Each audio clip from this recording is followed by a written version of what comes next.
What's going on, my dudes? Oscar back with a brand new video.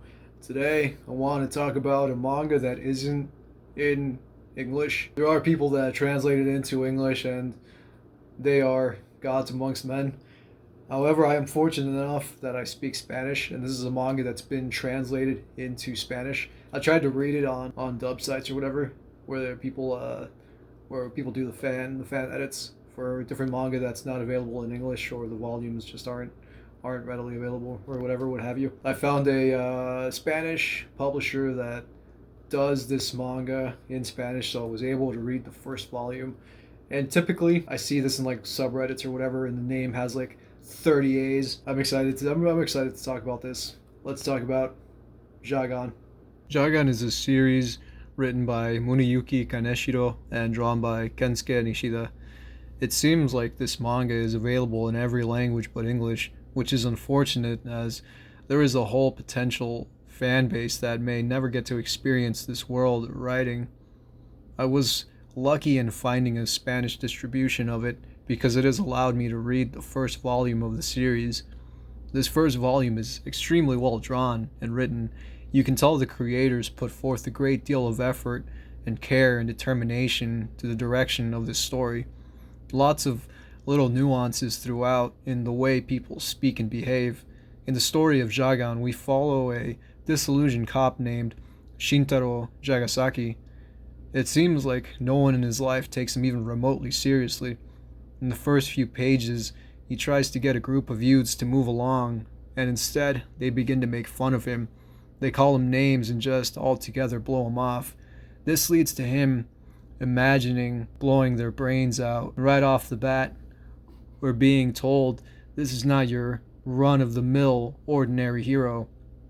This is a dude that'll pull the trigger and not think twice. Then it cuts back to him holding his finger up as if a real weapon, and he breaks into an unsettling smile, one full of creepy teeth. Even his cheeks rise in a homicidal sort of manner, but then that too cuts, and he's playing the buffoon, letting the youths continue to mock him.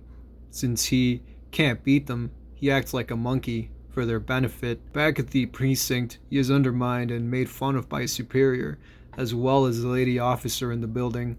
This average Joe serial killer waiting to happen has a great deal of weight he carries, but then here too he plays the Joker, plays it all like it's just a part of the act, which in a sense it really is.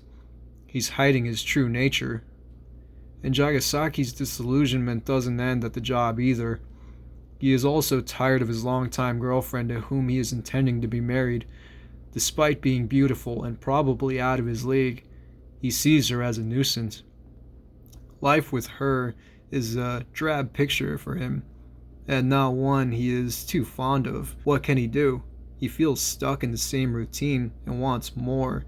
He imagines the whole of his life, the remainder of it, raising children, growing old, and being forgotten. This is a great picture of complacency, because he is too afraid to go out and live a different life, so he stays where he is and just deals with it while internally screaming.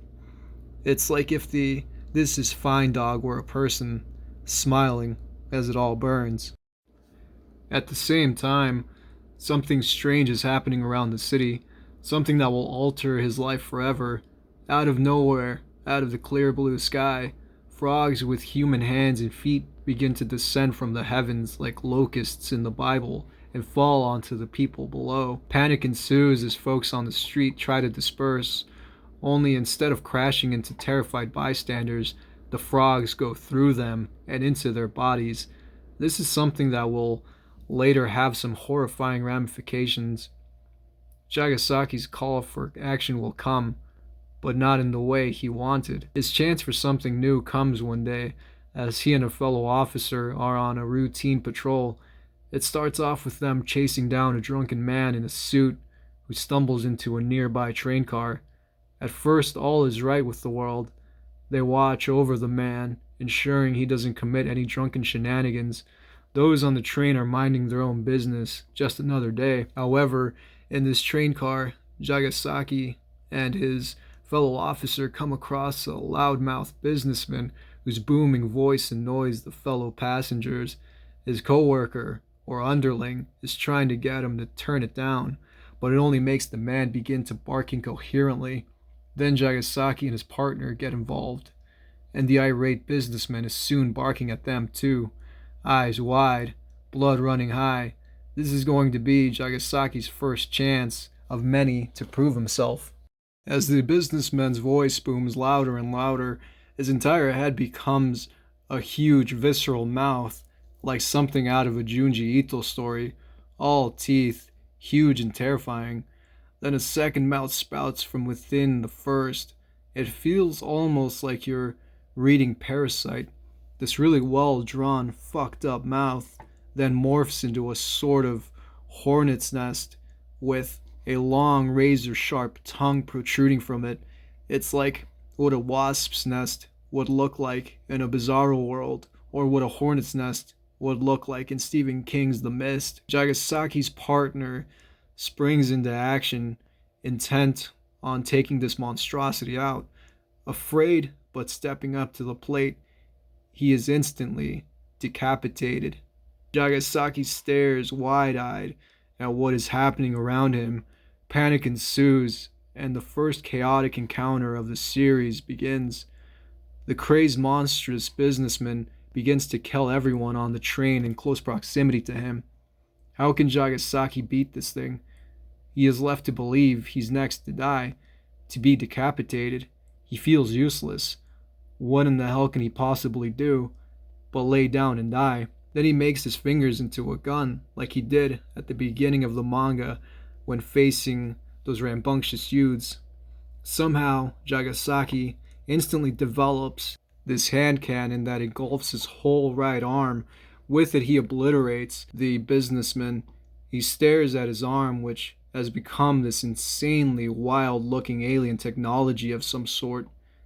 The unreal becomes even stranger when out of nowhere, a talking owl, one wearing goggles, begins to have a one-sided conversation with the still shell-shocked, blood-soaked Jagasaki.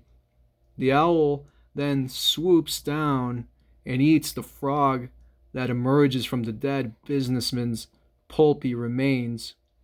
Unsure of what's going on, Jagasaki watches this owl as it rattles off about the world going awry. This owl tells Jagasaki to refer to him as Doku, the frogs that rain down from the sky and join with people's bodies, invisible to the naked eye, are feeding on negative or strong emotions and are turning people they come into contact with into fractured beings. Doku has nicknamed these sky creatures as frogs of madness.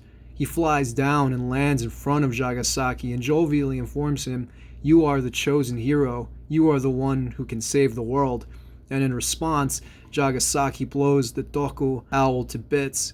He wastes no time whatsoever in doing this. Reading it was shocking as fuck, but I loved it. I love that it immediately went against every shonen story to date. This is a no fucks given seinen madhouse ride.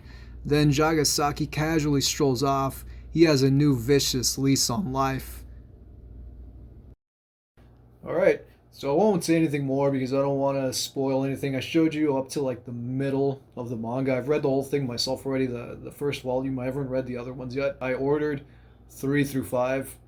Or no, is it? Yeah, I have 3 through 5 ordered, so I'll be having those in my hands soon, hopefully. I'm really excited to explore the rest of the series. I loved Volume 1. I read it in Spanish, and it's more like Spain Spanish. I'm actually Mexican myself, and there's a distributor that does the Mexican versions of it called Panini, but for whatever reason, they won't ship to the US, but Norma will. Norma Editorial. That's the place that I got my Spanish one from, and I'm really grateful to them for making these in Spanish. That is really cool because it afforded me the chance to check out the series, and I really do hope that somebody will eventually pick it up and put it out in English so that I can buy it again and be able to re-experience everything in my native, or actually Spanish is technically my native language, but I speak English way more often than I do Spanish. That's it for me. I just made this video because I really wanted to talk about this series. I don't really see a lot of people talking about it, and I want to talk about more just random obscure stuff. Thank you so much for watching. If you watch this whole video, I know it's going to be kind of a long one. Take care of yourselves. Until next time.